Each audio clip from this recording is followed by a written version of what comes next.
জাপানে বসবাসরত প্রবাসী বাংলাদেশিরা প্রথমবারের মতন জাতীয় নির্বাচনে ভোটাধিকার প্রয়োগ করতে পেরে উচ্ছ্বসিত গর্বিত।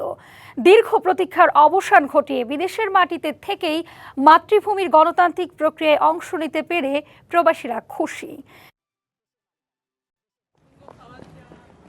দীর্ঘ প্রতীক্ষার অবসান হলো এবার। প্রবাসীদের ভোটাধিকারের দাবি বহুদিনের।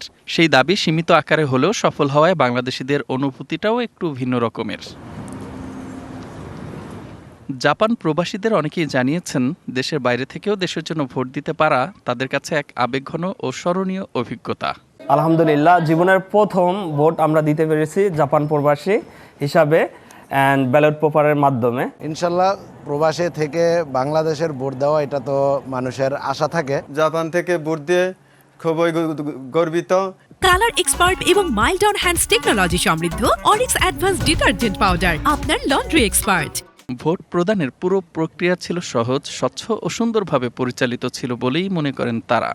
আগামী প্রজন্মকে আমরা দেখতে চাই যে উন্নত বিশ্বের মতো যাতে সৎ নেতৃত্ব এসে আমাদের দেশও পরিবর্তন আনে। প্রবাসীরা মনে করেন এই উদ্যোগ প্রবাসী বাংলাদেশিদের রাজনৈতিক অধিকার প্রতিষ্ঠার ক্ষেত্রে ঐতিহাসিক অগ্রগতি। একই সঙ্গে তারা আশা প্রকাশ করেন, ভবিষ্যতে প্রবাসী ভোটদান ব্যবস্থা আরও সম্প্রসারিত ও আধুনিক করা হবে। বাংলাদেশের প্রায় 64 জেলা 300 থানার মধ্যে 300 উপজেলায় নির্বাচন হচ্ছে। আশা করে আগের মতো সাংঘর্ষিক কোনো নির্বাচন হবে না।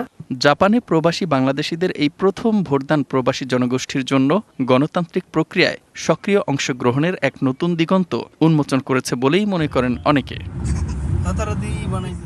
DBC news desk.